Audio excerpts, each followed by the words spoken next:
Okay, this is Dave Spoon, and Propellerhead have come today to Portsmouth, England, to visit me, and we're going to go through some stuff in the studio in a bit. Some people will know me from some of my records, like At Night, some of my remixes from the past couple of years, and you know, Reason is a huge part of what I do. It's the way I make my music, and I love it. Reason basically just enabled me to get ideas going pretty quickly. The way you can program the drum machine was something I was used to from school, because you had a 606 drum machine. We had the 303 there as well, actually, which was quite a find. That was in the cupboard. Anyone that's read my blog, I always mention that because that was pretty unusual, I think, for a school to have a 303 in it. Anyway, so the layout of Reason, the sounds you could make instantly with it, without there being too much that was pre-prepared, was great. All of a sudden, you know, I could make sounds quickly that were my own. They weren't just out of a sound bank necessarily, or they weren't samples or loops and stuff. I could program things really quickly. It was like starting over again, you know. It really was. I was kind of rediscovering how to put tracks together, and it was exciting. It was exciting. Okay, so now we've come up to my studio, which is in my house upstairs, and I've loaded up one of my more recent tracks, which is called Lummox. Strange name, as most people that know my music will be familiar with. And it's on my label Television, so there's a little plug there. Available now. I'm going to go through how I put most of it together. The bass sound in there has raised a few questions. How did I do that? The track is completely in Reason. I do use Logic sometimes as well, but this is one of the tracks that is only in Reason. I started writing it on a plane on the way to Canada when I went there for Christmas. It was just a drum groove, basic drums, so would have been pretty much similar to just this. So that's pretty much what I came home with. So I didn't have any bass line, anything like that. So as soon as I loaded it up, it was pretty much just a loop with a groove. I knew what I needed straight away, which was something pretty sick in there. So I started working on the bass sound.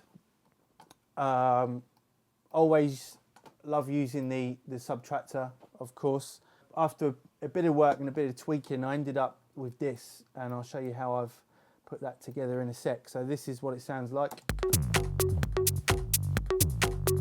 That's it, obviously filtered down.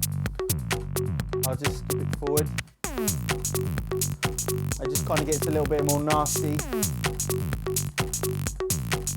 or nice, depending how you like it. And then there's a second Subtractor which does this.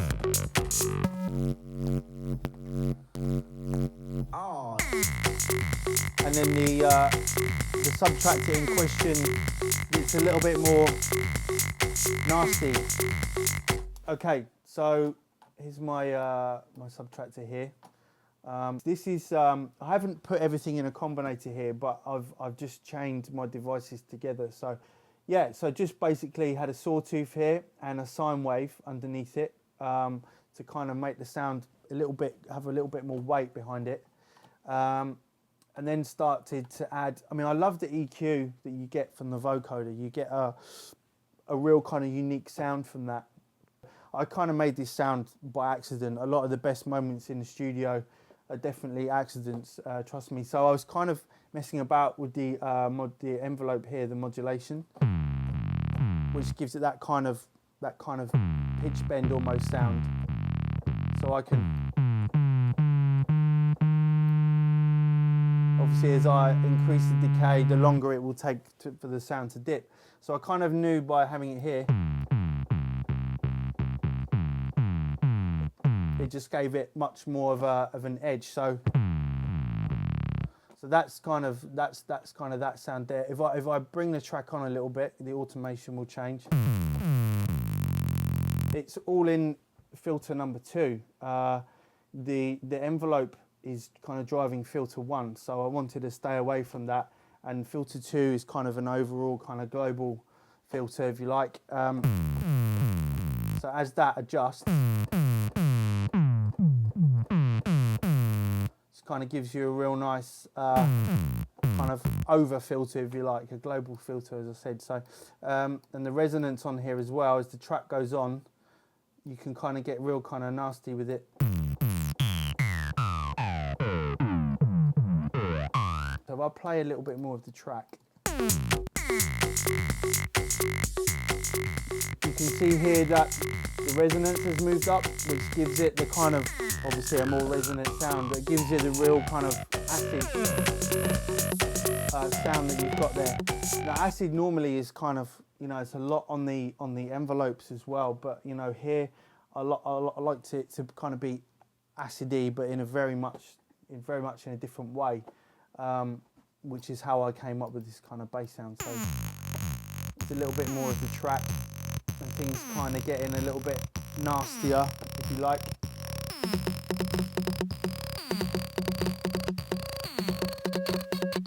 And there, that bit there, I've forgotten who it was now, a well-known producer though, was really intrigued as to how I did that. And when I told them it's just a subtractor, it's like, really? Wow. And to me, it's no surprise, because it's, you know, I've been using Reason for a long time, and you know, this has been there since day one. So it's you know, it's something I learned how to use very early on. So here, when you've got two oscillators running, you can basically, on oscillator 1, the FM frequency modulation will just kind of, you know, open up a whole new world. So if I hold down a note,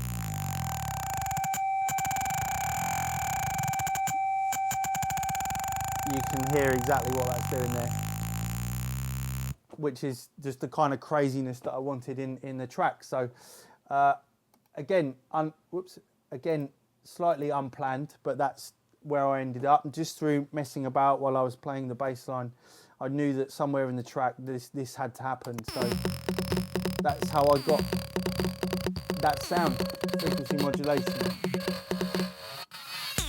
And then it cuts out. And then the acid kind of, there's a lot more automation on the acid. So then the track basically runs for a while with some crazy acid tweaking, which I drew in. I didn't use my controller for this part.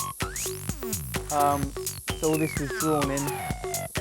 And then we get to the bit which there's been mixed opinion on, which is this.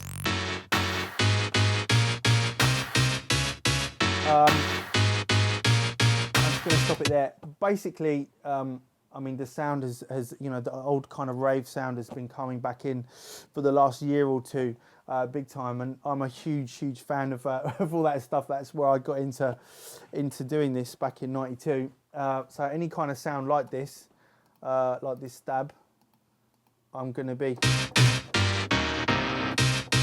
be very much into using. So I can't remember where the sample came from now. It's been in my sample bank for a while. So yeah, so I just wanted a complete change from the rest of the track, which is a groove with the bass line. I wanted a complete change, and if people on the dance floor think, where did that come from? So hopefully that's achieved that. I've had a few DJs come back and say, oh, you know, it's rave, old school, you know, not into it too much, but it works, it does work, and you know, I've seen it work. Fortunately, on you know, many of the cooler dance floors, definitely. Ministry of Sound was a moment when I played that for the first time.